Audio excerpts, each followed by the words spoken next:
Bismillahirrahmanirrahim. Assalamualaikum warahmatullahi wabarakatuh.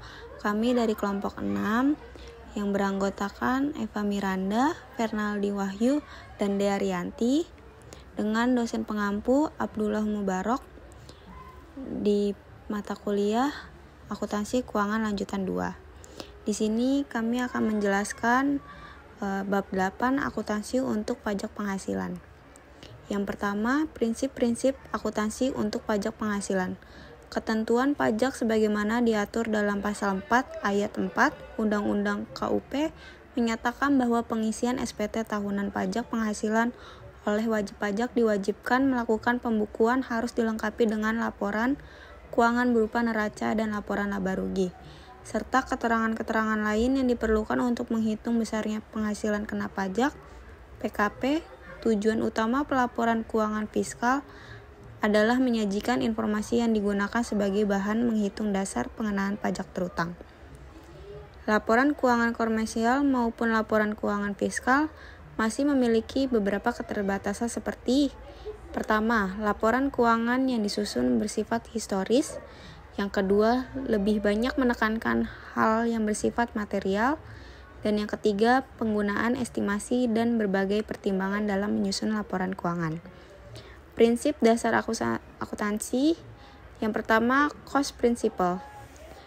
Prinsip biaya cost principle atau biaya historis, historical cost, yaitu dasar penilaian untuk mencatat perolehan barang, jasa, harga pokok, biaya maupun ekuitas.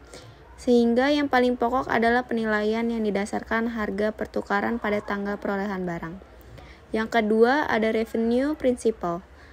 Prinsip pendapatan atau revenue principle ini lebih menjelaskan tentang sifat dan komponen pengukuran maupun pengakuan pendapatan sebagai salah satu komponen penyusunan laporan laba rugi suatu perusahaan. Yang ketiga ada matching principle.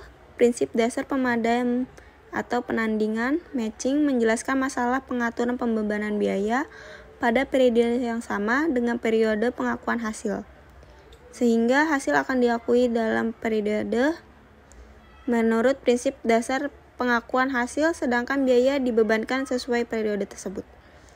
Keempat, objectivity principle, masalah objektivitas, mempunyai penafsiran yang berbeda. Sebagai contoh, objektivitas sebagai realitas yang disampaikan pihak ketiga yang independen, misalnya laporan rekening koran dan bank. Objektivitas dianggap sebagai hasil konsensus kelompok yang mengaku, atau objektivitas diukur dengan penentuan batas atau limit tertentu. Yang kelima ada konsistensi prinsipal. Pada prinsip konsistensi ini, prosedur dan prinsip akuntansi yang sama harus diterapkan dalam periode yang bersangkutan, sehingga peristiwa ekonomis yang sejenis akan dicatat dan dilaporkan secara konsisten. Oleh karena itulah, laporan keuangan akan dapat diperbandingkan. Yang keenam ada disclosure principle. Prinsip pengungkapan penuh. Mengharuskan laporan keuangan dibentuk dan disajikan dari peristiwa ekonomi yang memengaruhi perusahaan dalam suatu periode. Yang ketujuh, conservation principle. Prinsip ini merupakan prinsip pengecualian. Prinsip konservatisme umumnya digunakan untuk hal yang sifatnya tidak menentukan atau di tengah kondisi ketidakpastian.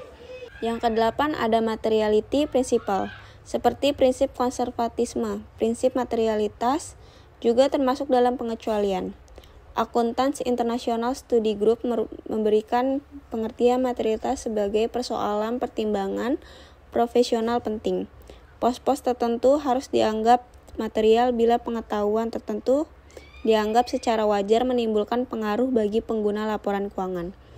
Menurut APB Statement nomor 4, prinsip materialitas mengandung arti bahwa laporan keuangan hanya menyangkut informasi yang dianggap penting material dalam mempengaruhi penilaian.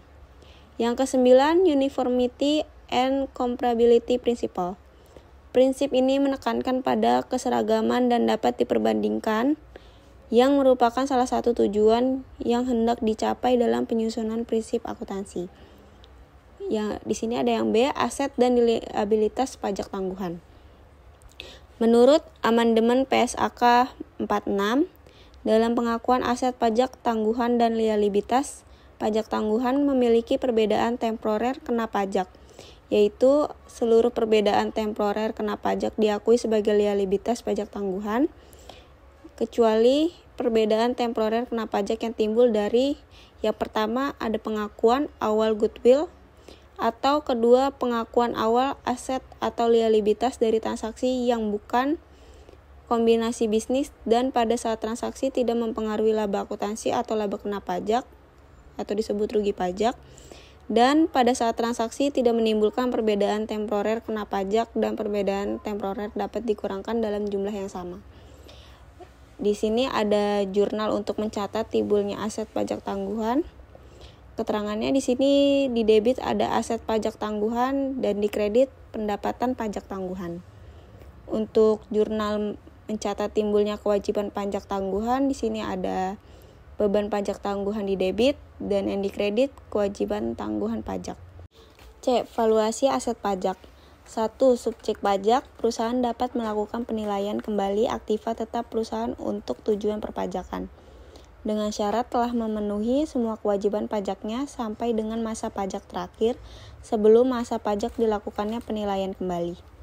Perusahaan yang dapat melakukan penilaian kembali aktiva tetap adalah wajib pajak badan dalam negeri dan bentuk usaha tetap BUT. Tidak termasuk perusahaan yang memperoleh izin menyelenggara pembukuan dalam bahasa Inggris dan mata uang dolar Amerika Serikat. Yang kedua ada objek pajak.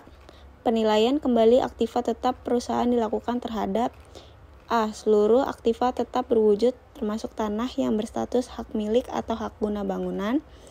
B. Seluruh aktiva tetap berwujud tidak termasuk tanah yang terletak atau berada di Indonesia, dimiliki dan dipergunakan untuk mendapatkan, menagih, dan memelihara penghasilan yang merupakan objek pajak. Yang ketiga, nilai revaluasi. Penilaian kembali aktiva tetap perusahaan harus dilakukan berdasarkan nilai pasar atau nilai wajar aktiva tetap tersebut yang berlaku pada saat penilaian kembali aktiva tetap yang ditetapkan oleh perusahaan jasa penilai atau ahli penilai yang memperoleh izin dari pemerintah. Dan yang keempat ada tarif PPh pasal 19. Atas selisih lebih penilaian kembali aktiva tetap perusahaan di atas nilai sisa buku fiskal semula dikenakan pajak penghasilan yang bersifat final sebesar 10%. Dan yang kelima, penyusutan pasca revaluasi sejak bulan dilakukan penilaian kembali aktiva tetap perusahaan berlaku ketentuan sebagai berikut. Yang A, dasar penyusutan fiskal aktiva tetap yang telah memperoleh persetujuan penilaian kembali adalah nilai pada saat penilaian kembali. B, masa manfaat fiskal aktiva tetap yang telah dilakukan penilaian kembali aktiva tetap. C, perusahaan disesuaikan kembali menjadi masa manfaat penuh untuk kelompok aktiva tetap tersebut. Dan D, perhitungan penyusutan dimulai sejak bulan dilakukannya penilaian kembali aktiva tetap perusahaan. Pengalihan aktiva tetap. Dalam hal perusahaan melakukan pengalihan aktiva tetap berupa A. Aktiva tetap kelompok 1 dan kelompok 2 yang telah memperoleh persetujuan penilaian kembali sebelum berakhirnya masa manfaat yang baru. B. Aktiva tetap kelompok 3, kelompok 4, bangunan dan tanah yang telah memperoleh persetujuan penilaian kembali sebelum lewat jangka waktu 10 tahun. Maka atas selisih lebih penilaian kembali di atas nilai sisa buku fiskal semula dikenakan tambahan pajak penghasilan yang bersifat final dengan tarif sebesar tarif seri tinggi pajak penghasilan wajib pajak badan dalam negeri yang berlaku pada saat penilaian kembali dikurangi 10%. D. Pengungkapan dan laporan pajak penghasilan.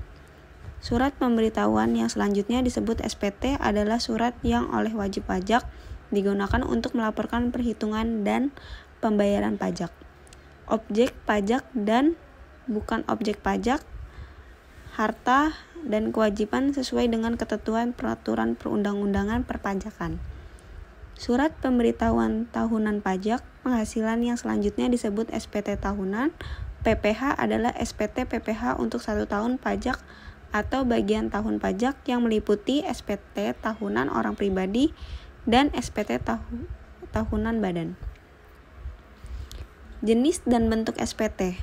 SPT tahunan PPh yang terdiri dari A. SPT tahunan PPh untuk 1 tahun pajak, dan B. SPT tahunan PPh untuk bagian tahun pajak. SPT dapat berbentuk A. Dokumen elektronik, B. Formulir kertas atau hard copy. Penyampaian SPT secara wajib dilakukan di A.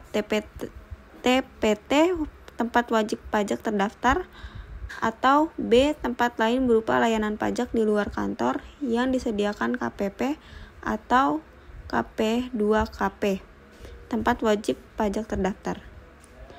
Kesimpulan dari penjelasan akuntansi untuk pajak penghasilan adalah bahwa proses akuntansi harus dilakukan dengan memperhatikan aturan dan regulasi yang berlaku dalam perpajakan.